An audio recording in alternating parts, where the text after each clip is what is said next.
All right, so here we are. When last we were together, we looked at all the various causes for why World War One might occur, eventually occurred, and then did occur. So now we're going to talk about the war itself, and then look at what happens after the war and how that kind of sets the stage for other things. So here we go.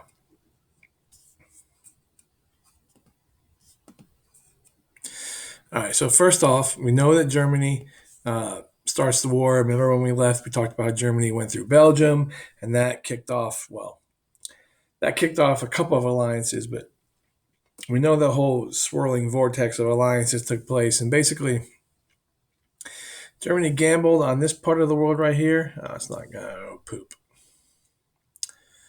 This part of the world, this battle right here, going through Belgium, would be um, piece of cake. There'd be no resistance. They could get to France really quickly, knock France out of the war, and then focus just on Russia. Well, as you know, it didn't work out that way. The French troops mobilize. The Belgians actually offer resistance because who wouldn't offer resistance when you're on your lawn? So, yeah. Poop. All right. So now we have a circle everywhere. Fun, fun, fun. All right. Let me get my eraser. Erase, erase, erase. Clear screen. Erase, erase, erase. No. Hmm.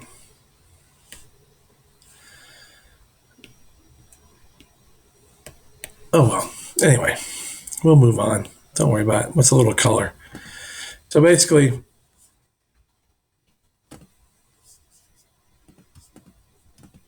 Germany's initial offensive was stopped at the Battle of the Marne. The failure of the Schlieffen Plan forced Germany to fight a two-front war. And as you know, wars in two directions are never, never, never a good thing. It's really annoying. um, both sides constructed elaborate systems of trenches. You can see here the red and the blue lines. That's the trench networks that were built by both sides. Basically, it worked kind of like this: they'd build one, then they'd build one, then they build one, then they build one, and so on. And it went from basically Germany or Switzerland to the English Channel. Um, and so that is where the bulk of this war is fought, in that light green area. And then this is just giving you a bird's eye view of what trenches look like and various shell holes are the little circles. There are reserve trenches, there are communication trenches. You can run messages back and forth. Um, they're very elaborate. Here's just a picture of life inside a trench. So, again, guys sleeping while some are standing guard. Some of the readings in this section deal with just the horrific nature of trench warfare. The biggest thing is that the war didn't move very much. I mean, the type of military gains we're used to that we'll see in World War II or that we saw in or we see in other wars does not exist in this war. It's bizarre. Um, Shells of all caliber kept raining down. The air is unbreathable. We're blind. We're wounded. We're crawling. We're shouting. Soldiers are falling on top of each other. The trenches are falling in on people. There's blood and bodies and grossness everywhere. Um, that was your life, and that's not even when it's wet. So, um, the Germans lost an offensive in 1916, trying to get through. It failed. It was the Battle of Verdun. That offensive failed. There were 700,000 casualties. Not to be outdone, the English. Oh wait, there's just showing you where the Verdun is, right over here in the Rhine Valley of France. The British, not to be outdone in the summer, um, have the Battle of the Somme, where at least they gained a few yards of real estate, and it only cost them 1.1 million casualties on both sides. This war was, I know we talked about it in class Friday, not the bloodiest ever because, technology is ever increasing, but for the time, the carnage is catastrophic. And well, there's Verdun, circled for you there, and over here is the Battle of the Somme on the Somme River. There's some poor guy with his helmet circled. The Western Front became a war of attrition. It was just basically how many numbers can we throw down at you, how many people of yours can we kill, and can we keep fighting? That's basically what it was. We're going to just keep launching shells. We're going to keep sending men over the top, and we'll see if anybody survives. And again, this is just showing you the entire area of the war, at least in Europe. This war is fought in other places, but as far as Europe goes, this is the bulk of the war with the battles of significance and treaties of significance and things like that. The Eastern Front extends from the Baltic Sea over here. The Baltic Sea is here to the Black Sea here. This is your Eastern Front. Italy, wait, back up for a second. Okay. This was pretty much just Russia and Germany. The Germans were able to handle the Russians. The Russians are a large army, but not, excuse me, not the best army. Not as, you go back to the previous units, not as industrial, and at least not as up to date industrial as Germany is. So Germany was actually able to hold their own against the Russians. Italy switches sides in 1915, hoping to gain land from Austro-Hungary, some of their northern lands back. So you see in Italy flip-flopping early on in the war. And these are just some of the mountain troops going into position in Italy. The Ottoman Empire joined the Central Powers, hoping to defeat Serbia and reclaim lost territories in the Balkans. So the Ottomans joined the Central Powers, hoping to regain, as I risk drawing other things, but hoping to regain this land right here, Romania, Bulgaria, Serbia, those places, especially the green stuff. And to not necessarily to regain Romania and Bulgaria, but to hang on to them a little more tightly. The Ottomans were led by General Mustafa Kemal. They held on to the Dardanelles, which are right here at the Battle of Gallipoli. There were 500,000 British casualties, also a great number of Australian casualties. This is that one part in the World War One as a bar fight where Turkey and Australia fight, but both shake hands. That one, that's what this is. This was the Battle of Gallipoli.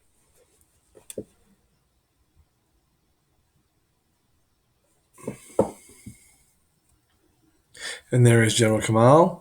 This is Lawrence. T.E. Lawrence is Lawrence of Arabia. There was a movie about him and about this whole moment in history in World War One. He led an Arab revolt against the Ottomans, again, trying to weaken the Ottomans. And he also promised that if the Arabs helped the British and helped fight against the Ottomans, that he would see to it that they got control of their land and garnered independence. But then they found oil, and, well, you know how that goes. European colonies played a significant role in the war. British and French colonies provided food, they provided resources, labor, and soldiers. These are sick British soldiers from India. These are Chinese troops fighting in the French army, and I don't know if that's China proper or, I mean, I don't remember. I don't know, unless it's part of their sphere of influence. These could be Indo-Chinese, what is now Vietnam. It could be those troops. Excuse me. Here are a Nigerian brigade in the British Army. Here is the African German Schutztruppen. Again, an African regiment from the German army, either Cameroonian, maybe Namibian. The British and French took the 4 German colonies in Africa. Japan took German possessions in the Pacific. During a war, even if you don't lose things, if you don't lose the war, you still lose things. So Germany's already losing some of their empirical holdings. The United States joins the war in 1917 because of a couple things. One, the unrestricted submarine warfare, which basically means that if you are a boat in the ocean, a ship in the ocean, and you're not flying a German flag, you are open. It's open season on you. That's what the German Navy said. The German Navy even sent out uh, notices and posted them. Like I know I have a notice in the New York Times telling Americans and people not to ride on those ships, not to ride on cruise ships, not to ride on ships sailing, that they could very well be targeted. And the Lusitania was. And that made America mad, but not nearly as mad as this telegram right here. The Zimmerman telegram is ultimately what brought the United States into the war. Again, here's where the unrestricted submarine warfare was taking place. And this is the Zimmerman telegram basically saying, hey, Mexico, if you keep America busy and fight America for us and keep them out of the war right now, when we win, this is Germany speaking, when we win, then all that land you lost with the Treaty of Guadalupe Hidalgo at the end of the Mexican War, uh, the Four Corners, California, Texas, you can get all that back. So you could reclaim your lands if you help us by keeping the Americans out of World War One. We intercepted the telegram, and that was sort of like the final straw. Initially, there was mass enthusiasm for this war on all sides. People volunteered right and left. People lied about their age to get into the war. As it dragged on, there was less and less favorable. The government ends up taking over industry, and we're getting like the closest thing to a wartime economy. This is a command economy in a way, a temporary command economy where you're going to make this for the war. You're not going to make washing machines. You're going to make artillery. I'm just saying. This is also where the term total war comes from. Sherman and the Civil War had one way of looking at it, but in this war, it's everything you do at home is for the war effort. So if you work in a factory, what you're producing is for the war effort. If you are a farmer, what you're growing is for the war effort. Other people, you're going to buy bonds for the war. You're going to give up things for the war. You're going to have rations for the war. You're going to have victory gardens, which is people growing their own food so that the big farms could send food somewhere else. This idea of total war was essential because of the scale of this war. And then this will repeat itself in World War II.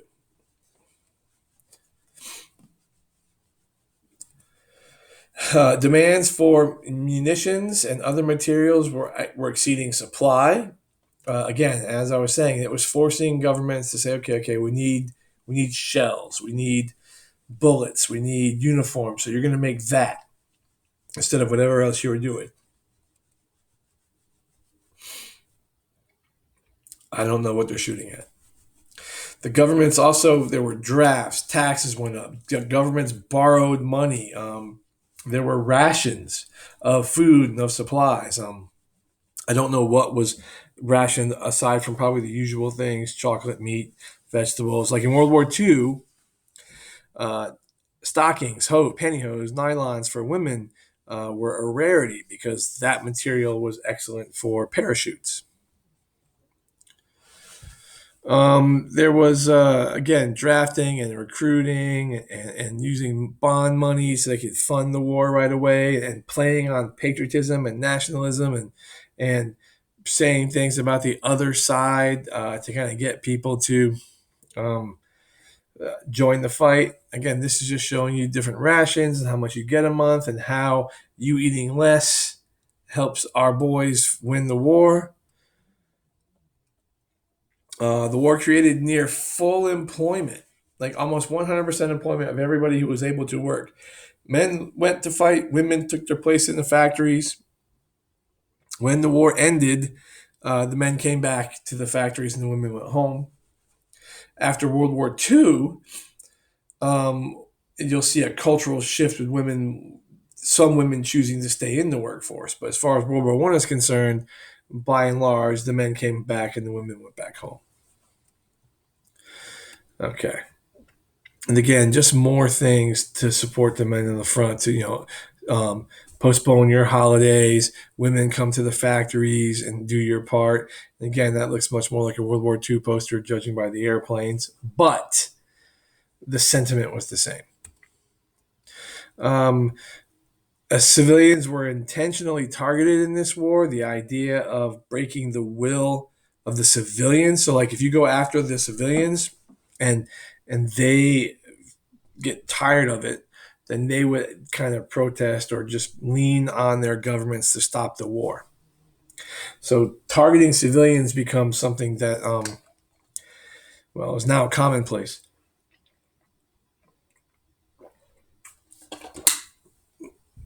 General Sherman again started that in the Civil War. Propaganda is a huge part of this. The government controls media outlets. The government controls what you see in the movie theaters. As I save myself there, movies were just starting. What you heard on the radio, what you read in the newspapers, all that stuff was controlled by the government. The government opened and read every letter from the servicemen before those letters went home to try and keep um, any news that would cause people back home to be less motivated from getting out. Again, playing on fears, um, playing on bias, playing on again how we look at other people, hatred of the enemy. All that was right here. The pressure of total war led to strikes. There were mutinies. There were demonstrations by the soldiers themselves by 1916. It wasn't what they'd signed up for. Well, it never really is. But it's just what it just they didn't. The soldier on the ground begins to feel that they fail to see the point in this. By 1917, the Treaty of Brest-Litovsk was signed, and that's when Russia leaves the war. Russia has things going on at home that we'll get to Monday, and Russia leaves the war, and Germany is able to take those troops and go west and turn their attention to the Western Front. And Germany is now going to launch a new offensive. By the summer of 1918, the final offensive failed due to newly arrived American troops, partly, but also because it was 1918 and resources were scarce, and it just, the Americans kind of tipped the scale because they were fresh, but they weren't battle hardened. They weren't, accustomed to this kind of fighting. I think it was just a whole bunch of different circumstances led to this war just ending. On November 1918, the German military discipline collapses. The Kaiser abdicates, it means he steps down, and a socialist leader declared Germany a republic. There's Wilhelm II. There's his dog Stenta, and there's Friedrich Ebert, the socialist leader. If the Kaiser advocates, then the social revolution is inevitable, and that's what happens. On the 11th hour of the 11th day of the 11th month, true story, in 1918, the war is over. The armistice is signed. The fighting stops. The war is over. Now we have to come to peace terms, but the shooting stops. Armistice is on this date. Okay, so it's one of those kind of nitpicky, nuanced history geek things. When a war ends, people think it ends. It actually ends when the treaty is signed. And that's why the Korean War technically has never ended.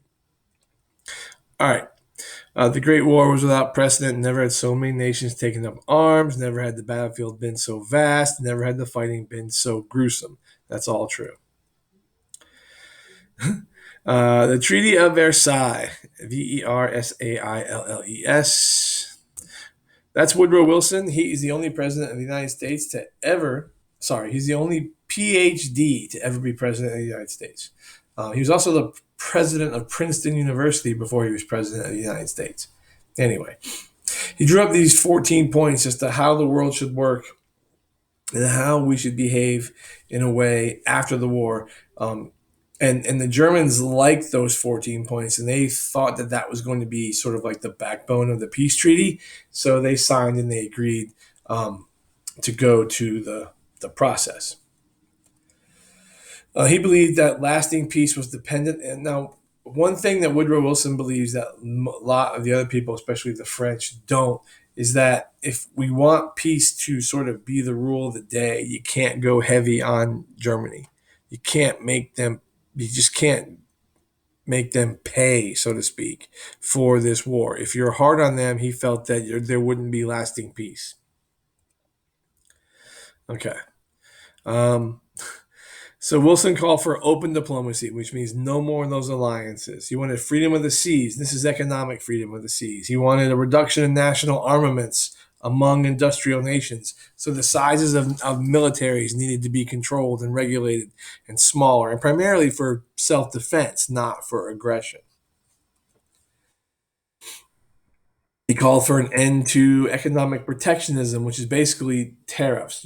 Economic protectionism is when you protect your economy by putting taxes on others, or you protect your economy by not dealing with others more openly and more equally. And he wanted that to stop because he felt that if trade was genuine between countries and there's a genuine desire to trade fairly, that too removes one of the causes of resentment and one of the causes of potential war down the road. He encouraged self-determination for nationalist groups and oppressed people. Again, and which is kind of ironic, but what he's talking about here is, decolonization. He's talking about self determination that goes in the lines of sovereignty, being able to rule ourselves and make the best decisions for ourselves as different nations. And he figured he also says that too removes a motivating factor for future conflict. He called for a general association of nations to preserve the peace and security of its members. The idea of collective security, the idea of all these nations coming together collectively to provide peace and security for everybody on the planet. And there is Clemenceau, Woodrow Wilson, and David Lloyd George, the Prime Minister of England. All right, so 30 countries were at the peace negotiations in Paris, but these were the big three: Britain, France, and the United States. Germany, Austria Hungary, the Ottomans were not allowed to attend, and Russia was not even invited. Again, it's sort of analogous to, well, not really, it's kind of different, but the whole um, conference of the Berlin conference with the carving of Africa and Southeast Asia again, when those countries were left out altogether and just the carvers were part of that process. Despite Wilson's plans, many allies wanted to punish Germany, especially France. France is holding resentment from the Franco-Prussian War. France wants their industrial lands back to the northeast part of France that Germany had absorbed. And France wants to make sure that Germany can't do this again. There's that self-preservation piece too. Oh, look, it's Germany. Germany lost about 13% of its land. The Rhineland, which is the um, blue right here, is demilitarized, which means there are no troops of any significance there. France got that green part back, that you see in there, and that's kind of important because over there is sort of like the industrial portion of France. It's there's mines there, coal, ore. It's very very important from a industry standpoint. So they're glad to get that back. Also, the borders are set a little differently. You get Czechoslovakia, the Austro-Hungarian Empire falls apart. You get Austria, Hungary. I'll show you that in just a second. All its territories were given to France, Britain, and Japan. We mentioned that sooner as mandates, basically meaning that they would oversee them, sort of like in a protectorate fashion. Germany's army can only be 100,000 men. There could be no aircraft, there could be no artillery, there could be no submarines. They had to downsize into a defensive force, not an offensive force, or as they'd say in Canada, an offensive force. Germany declared guilty of starting the war, forced to pay huge payments called reparations. So Germany was forced to pay huge reparations for this war. Poland gained independence. The Polish corridor was created. This green part right here is serving as a buffer between Germany and Poland. And because of that buffer, East Prussia, which was a part of Germany, is cut off from the rest of Germany. And yeah, making Germany, to use an AP human geography term, making Germany a fragmented state. Austria-Hungary, like I said, becomes separate countries. Czechoslovakia is formed. Yugoslavia is formed. Whoops. And remember, remember, if you can remember back to maps earlier in this unit and earlier in the previous units, uh, in Yugoslavia, you have Serbia, you have Bosnia, you have Montenegro, you have Croatia, you have a number of other countries that are all living there. So these are different nations, different ethnic groups that are within one border. Syria, the Ottoman Empire dissolves at the end is dissolved at the end of the First World War, and these lands become protectorates.